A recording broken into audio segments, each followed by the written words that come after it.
Are we going back to war, or is there going to be a deal? Where do things stand? That's what we're going to get into in this video. So we all know that a few days ago, Trump said that they were about to resume attacks, and the Saudis and the other Gulf states intervened, and Trump said, okay, fine, we'll talk for another couple of days.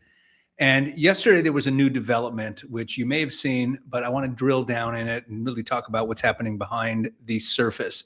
So this was a story in Axios. New Iran peace proposal triggers tense Trump-Netanyahu call. This has been reported everywhere, that there was this tense call between Trump and Netanyahu. President Trump and Israeli Prime Minister Benjamin Netanyahu discussed a new effort to reach a deal with Iran in a difficult call on Tuesday, three sources said, with one source saying Netanyahu's hair was on fire after the call.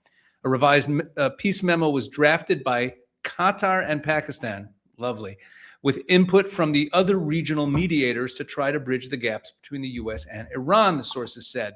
It comes with Trump vacillating over ordering a massive strike on Iran and holding out for a deal. Netanyahu is highly skeptical about the negotiations and wants to resume the war to further degrade Iran's military capabilities and weaken the regime by destroying its critical infrastructure. Trump continues to say he thinks a deal can be reached, but that he's ready to resume the war if it isn't. The only question is, do we go and finish it up, or are they going to be signing a document? Let's see what happens.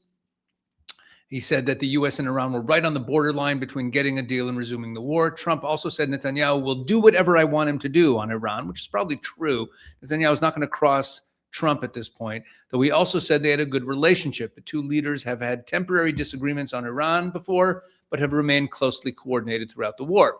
Iran has confirmed it's reviewing an updated proposal, but has not yet shown any signs of flexibility.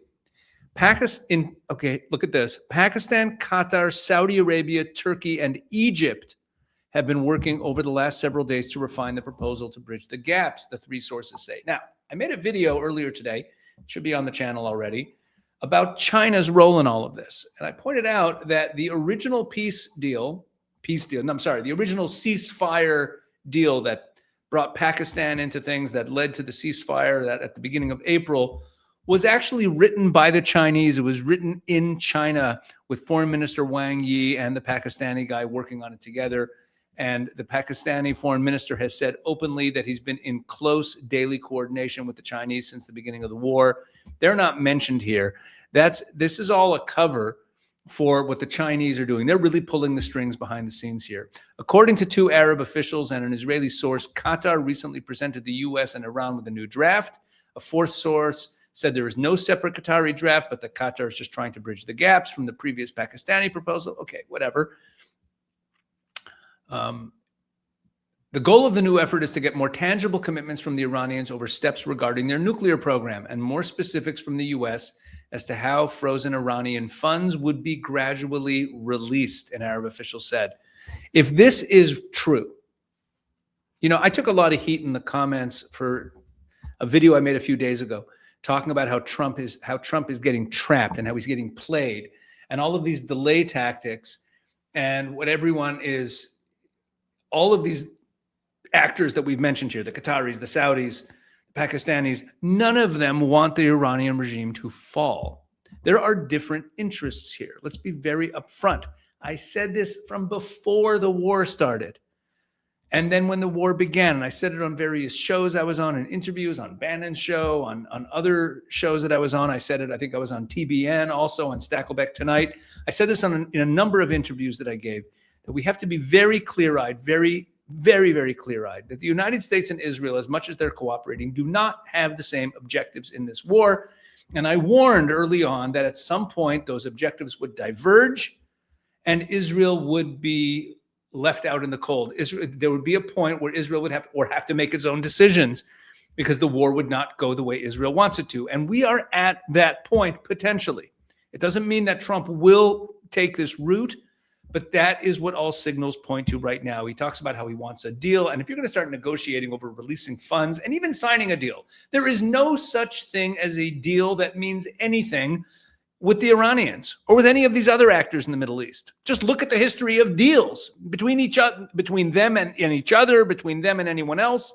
They never keep to any deal. So even if you get a deal, let's say they get the perfect deal that really satisfies the United States and they go ahead and sign it, it doesn't mean anything.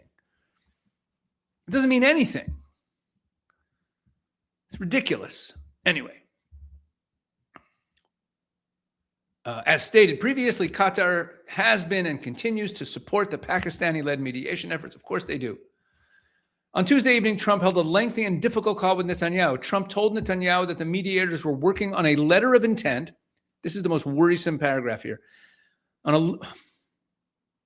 That both the U.S. and Iran would sign a letter of intent that both the U.S. and Iran would sign to formally end the war and launch a 30-day period of negotiations on issues like Iran's nuclear program and opening the Strait of Hormuz, a U.S. source briefed on the call said. This is the biggest gift in the world to the Tehran regime if they do this. Let's make an agreement to agree to talk for 30 days about what we're going to be negotiating about and then keep negotiating. This is the Iranian play. This is, look, again, it doesn't mean that Trump isn't going to do the right thing in the end. But if this goes forward, it is exactly the Iranian playbook. It means that they're winning. It means that they're getting what they want from the situation. The two Israeli sources said the two leaders were in disagreement about the way forward, while the U.S. source briefed on the call said Bibi's hair was on fire after the call. The source said Israel's ambassador to Washington had told U.S. lawmakers that Netanyahu was concerned about the call, but then an embassy spokesperson denied that he said that. Iran's foreign ministry said that in order for talks to succeed, the U.S. would have to end its piracy against Iranian ships. And then Trump said the war could resume very quickly if we don't get the right answer, but he was willing to give the talks a few more days. So there we go, a few more days. That's all Iran wants. A few more days, a few more days, a few more days. That's how they survive this thing. And the way this is being reported in Israel, this is from Ynet. This is an article about the same phone call, quoting the Axios piece. It says here, the report said Israeli officials are concerned that any rapid agreement Trump signs to end the war would not sufficiently remove the threat posed by Iran's nuclear and missile programs. U.S. intelligence has assessed that Iran has managed to reopen many missile depots that were blocked during the war, while enriched uranium reportedly remains at the Isfahan nuclear site. Trump was not persuaded by Netanyahu's arguments, according to the Wall Street Journal, and made clear he still backed diplomacy. There's no such thing as effective diplomacy with these guys. It's crazy. He said he was seeking an agreement that would prevent Iran from obtaining a nuclear weapon while not ruling out renewed military action later. Remember when this started and it was, we're going to get rid of the proxies and we're going to stop them from abusing their people. And the ballistic missiles are obviously a big issue because they shield the nuclear program and they're also a threat. And the nuclear program. CNN reported that Trump told Netanyahu he wanted to allow several more days for a deal to emerge.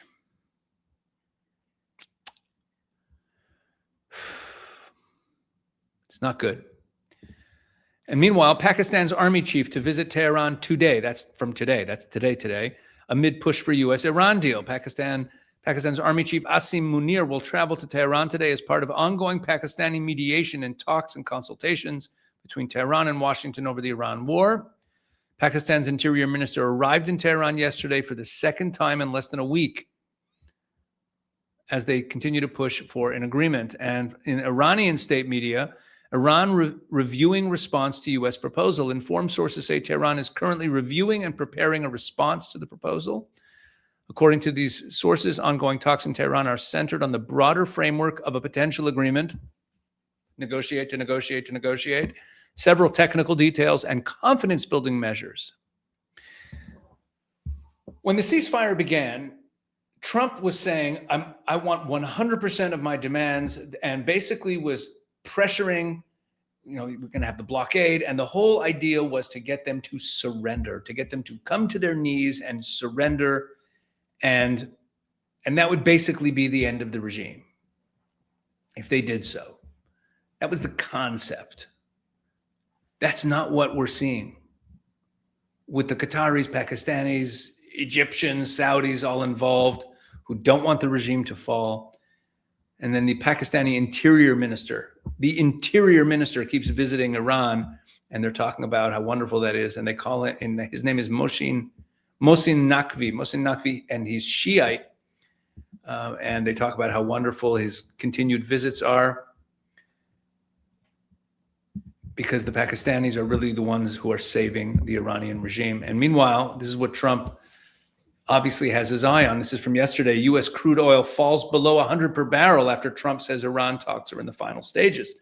So Trump always talks positively, always talks optimistically about how things are coming to a close and things are going to be over soon and everything's going to be fine and we're not going to, there's not going to be so much conflict.